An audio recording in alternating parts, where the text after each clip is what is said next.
Good morning Sitaram. તો અમે જો અત્યારે ફાઇનલી ભાવનગર પહોંચી ગયા અમારા બેનના ઘરે. અમારા ઉત્સવભાઈ લેવા આવ્યા હતા, અમારા ભાણિયાભાઈ. તો ચાલો હવે આપણે બેનને મળીએ, જીજુને બધાને. કેમ કે હજી તો બધા જાયગા નહીં હોય તો હશે વહેલા પહોંચી ગયા છે. અમે જો અત્યારે પહોંચી ગયા દર્શાબેનના ઘરે. આ મારા મોટા બેન છે ભાવનગર. હું ઘણી વાર કહેતી હોય તો ભાવનગર મોટી છે, મારા બેનના ઘરે મળી ગયા. અમારા જીજુ જો નાસ્તો કરવા ગઈ એકલા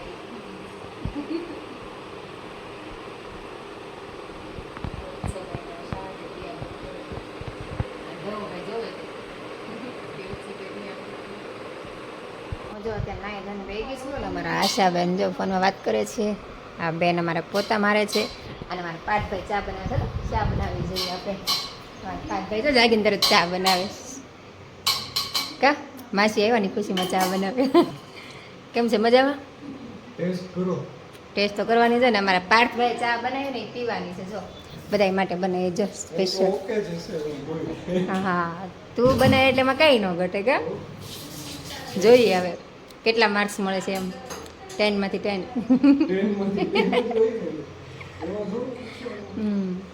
અમે બધા નાસ્તા પાણી કરી લીધા તો પાઠભાઈ જાય ને કે નાસ્તો કરવાનો બાકી ચા બનાવી હોય ટેસ્ટ કરું કે બનાવે એમ કા. તો ચાલો બધા ચા પીવા એમ તો બધાને બોલાવી. ચાલો બધા ચા પીવા એમ તો કે મારા હાથની.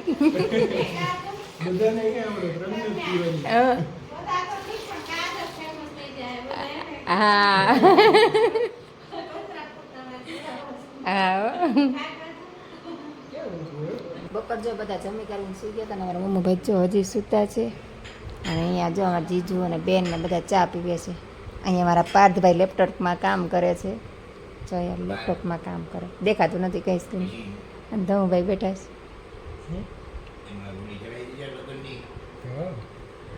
અને મારે હજી ચા પીવાની બાકી છે. મારો કબજો હમે મીકો મેં પાઠભાઈનો કપ અહીંયા છે.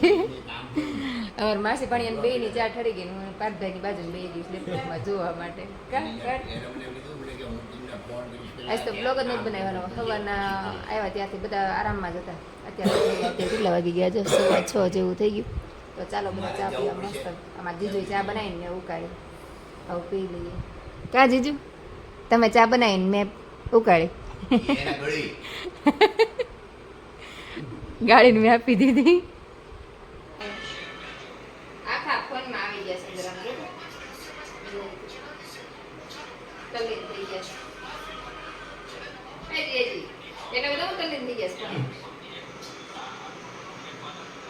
અમે જો અત્યાર સુધી બેઠા હતા ને. હવે એમાં પાઠભાઈ બધા આંટો મારવા જાય. એમાં પાઠભાઈ આંટો મારવા લઈ જઈશ કે મારા ઓમભાઈ. અને અહીંયા જો બેનના ઘર સામે જીસીબી આલે મકાનનું કામ ચાલુ. તો હાલો મારા પાઠભાઈ લઈ જાય. ત્યાં મારે જવાનું છે. મારા ભાણિયાભાઈ લઈ જાય. ક્યાં લઈ જશો પાઠભાઈ? ગાર્ડનમાં લઈ જાય. એટલે આ ભાઈ એક મળી ગયા જો. અહીંયા જો બાર નાના એવા બાઉલા લઈને બહાર બેઠા છે. અમારી બેનની સોસાયટી જો નવી સોસાયટી છે. જો આ રીતની છે. આમ મેં પેલું બેનનું ઘર આવડું હશે નહીં. તો ચાલો ઘડીક વાર આંટો મારી આવી ગાર્ડનમાં. અહીંયા જો આપણે બેનના ઘર પાસે થોડું આ ગાર્ડન જેવું છે. ત્યાં અમે આવ્યા જો. અહીં બધા છોકરા રમે છે ને બધા બેઠા છે. અને વોકિંગ કરે. અહીંયા દાદાને બધા બેઠા. અહીં જો સેલ્ફીનું કામ ચાલે છે. અને આ ત્રણેય વોકિંગ કરે છે. તમે વોકિંગ કરવા આવ્યા છો? આમાં પાણી હતું ને પેલા કા નહીં? પહેલેથી ખાલી જ તે. આપણે ઘરેથી જોયું તો આજ પહેલી વાર નજીકથી જોયું. હા ચોમાસામાં ભર્યું આવતું છે ને. આમાં કમળ છે જો આગળ છે ને. હે કમળ જાય તરસમિયા તળાવ ઓલું છે બોર્ડ મારેલું જો બતાવું જો છે તરસમિયા તળાવ ભાવનગર. હા મંદિર રહે છે જો.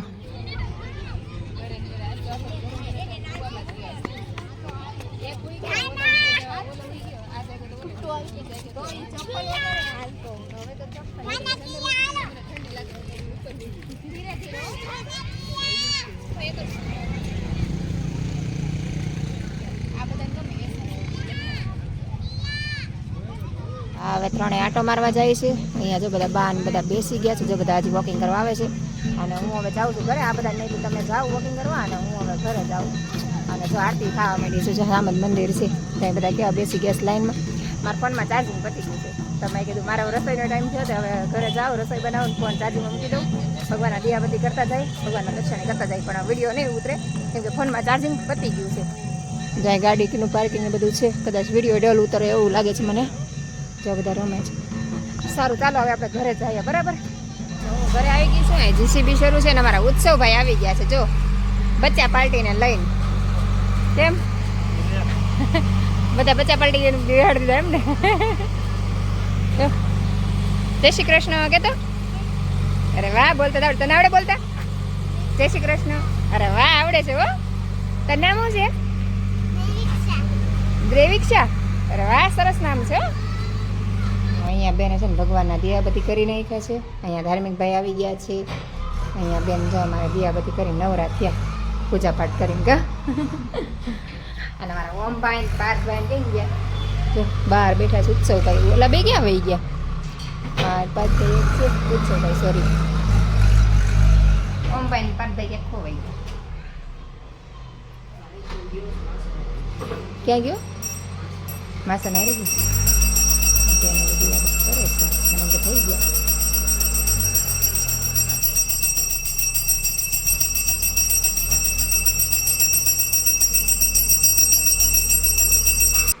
રસોઈ બનાવું છું ભાખરી બની ખીચડી બની શાક બનાવી શાક બનાવવાની મજા નથી રસોઈ બનાવું છું ચાલો બધા રસોઈ બનાવવા જમવાનું બોલાવવા રસોઈ બનાવવા બોલાવું આટલું બધું ભાગ્યું તું પછી કાંટો બંધ થયો તો હું ધીમે ધીમે કેવા વાતોડા છે બહુ વાતો કરે છે હલકું કરો આઈ જય શ્રી કૃષ્ણ કહેતો જય શ્રી કૃષ્ણ બોલ જય શ્રી કૃષ્ણ તો ભાઈ કેમ નીચે બેસી ગયા ગરમી છે કા ઉકળાટ થાય છે તમારે અહીંયા ચડાઈ જાય પછી બહુ ગરમી થાય છે બધા થોડી થાય છે આમે વાતાવરણ જેવું છે વાદળા છે ને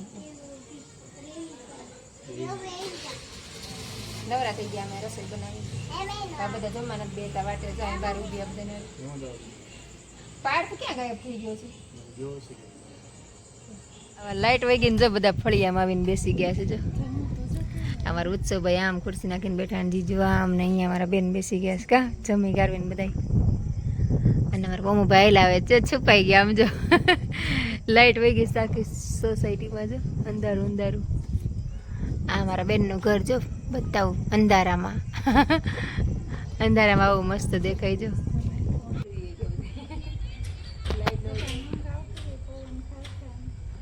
ઘણી વાર લાઈટ ગઈ કા અડધી થોડી કલાક થઈ ગઈ બોલી ગયો બહાર ખાટલા નાખી નાખીને બેઠે આટલો સારું પડે હોય તો એ કઈ તમે દાદા બનાવી લેતા હોય છે ખાટલા લાઈટ વહી ગઈ તો નીચે બધા બેઠા હતા પછી અત્યારે આવી ગયા ઉપર જો અહીંયા આશાબેન અમારા ભાણિયાભાઈ કુલર મૂકી દીધું છે પથારી કરીને હોઈ ગયા તો હું ભાઈ તો કુવાની તૈયારી કરી નાખી પથારી કરી નાખી જો તો અમે કુવાની તૈયારી કરી નાખી તો બધાનો બ્લોગ આપણે પૂરો કરશું તો તમને મારા બ્લોગ ગમતા હોય તો લાઈક શેર અને સબસ્ક્રાઈબ કરી દેજો આપણે ફરીથી મળશું કાલે નવા બ્લોગ સાથે ત્યાં સુધી